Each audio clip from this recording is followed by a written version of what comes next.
আসসালামু আলাইকুম। এইচএসসি ২০২৪ সালে যারা পরীক্ষা দিচ্ছ, তোমাদের পরীক্ষা কিন্তু বর্তমানে স্থগিত রয়েছে। তোমরা সবাই অবগত আছো। আর তোমাদের এইচএসসি ২০২৪ খাতা দেখা নিয়ে বোর্ডের একটা নির্দেশনা প্রকাশ হয়েছে। সেই নির্দেশনা তোমাদের সামনে আজকে তুলে ধরবো। তো মূল টপিকে চলে যাব। যারা এখনো নতুন অবশ্যই চ্যানেলটি সাবস্ক্রাইব করে পাশে থাকা বেল আইকনটি বাজিয়ে দিও। দেখো তোমাদের এখানে ডেইলি ক্যাম্পাস একটা নোটিশ প্রকাশ করেছে যে এইচএসসি ও সমমানের উত্তরপত্র আপাতত বোর্ডে না পাঠানোর নির্দেশ দেওয়া হয়েছে। বোর্ড কর্তৃপক্ষ থেকে এটা নির্দেশ দেওয়া হয়েছে। এটা সুস্পষ্টভাবে এখানে বলা হয়েছে। এখন ঢাকা মাধ্যমিক ও উচ্চ মাধ্যমিক শিক্ষা বোর্ড থেকে একটা যে নোটিশ প্রকাশ করেছে, সেখানে কোটা সংস্কার আন্দোলন ঘিরে দেশের চলমান পরিস্থিতিতে এইচএসসি ও সমমান পরীক্ষার উত্তরপত্র বোর্ডে আপাতত না পাঠানোর নির্দেশ দিয়েছে ঢাকা মাধ্যমিক ও উচ্চ মাধ্যমিক শিক্ষা বোর্ড। দেখো এটা কিন্তু তোমাদের খাতাগুলো যে আছে, দুই ধরনের খাতা এখানে আছে। একটা হচ্ছে শিক্ষকদের খাতা, আর আরেকটা হচ্ছে যে তোমাদের পরীক্ষাগুলো শেষ হয়েছে সেই খাতাগুলো। তো বৃহস্পতিবার ঢাকা শিক্ষা বোর্ডের অধ্যাপক আবুল বাশার বলেন যে অনিবার্য কারণবশত ট্রেজারি বা থানায় সংরক্ষিত এইচএসসি পরীক্ষার লিখিত উত্তরপত্র বোর্ডে জমাদানের দ্বিতীয় কিস্তির তারিখ ২৭ জুলাই স্থগিত করা হলো।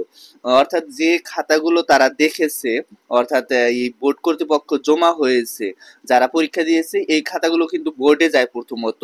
এই খাতাগুলো যেন বোর্ডে না পাঠায় সেই নির্দেশ দিয়েছে। আরও বলা হয়েছে উত্তরপত্র জমাদানের তৃতীয় কিস্তি ও চতুর্থ কিস্তি যথাযথ থাকবে এবং এ বিষয়ে প্রয়োজনীয় ব্যবস্থা গ্রহণে বিশেষভাবে অনুরোধ করা হলো। এর আগে গত ৩০ জুন এইচএসসি ও সমমান পরীক্ষা শুরু হয়। চলতি বছর ৯টি সাধারণ শিক্ষা বোর্ড, অর্থাৎ যতজন পরীক্ষা দিচ্ছে তার বিস্তারিত দেওয়া আছে। এবং সেই সাথে এই যে তৃতীয় কিস্তি, অর্থাৎ এর পরবর্তীতে যে পরীক্ষাগুলো হবে সেই পরীক্ষার খাতাগুলো যেন বোর্ডে জমা করা হয় তার নির্দেশ দেওয়া হয়েছে।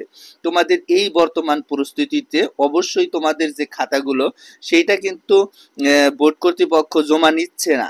এখন তোমাদের দেখা যায় বাংলা, ইংরেজি, আইসিটি এই পরীক্ষার খাতাগুলো শিক্ষকরা হাতে পেয়েছে। এই হাতে পাওয়া খাতাগুলো কিন্তু তারা অলরেডি দেখতেছে। সে অনুযায়ী এই খাতাগুলো কিন্তু মানে পরে জমা দেওয়ার সময় তোমরা কিন্তু বর্তমানে তোমাদের কাঙ্ক্ষিত পরীক্ষাগুলো দিতে পারতেছো না।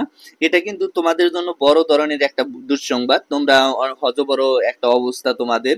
তোমরা পরীক্ষা না পারতেছো পরীক্ষা কেন্দ্রে যাওয়ার জন্য। কারণ এই পরীক্ষার যে প্রস্তুতি, এটা কোটা যে আন্দোলন হইতেছে বর্তমান পরিস্থিতিতে, তোমাদের পরীক্ষা ১ আগস্ট পর্যন্ত স্থগিত করা হয়েছে।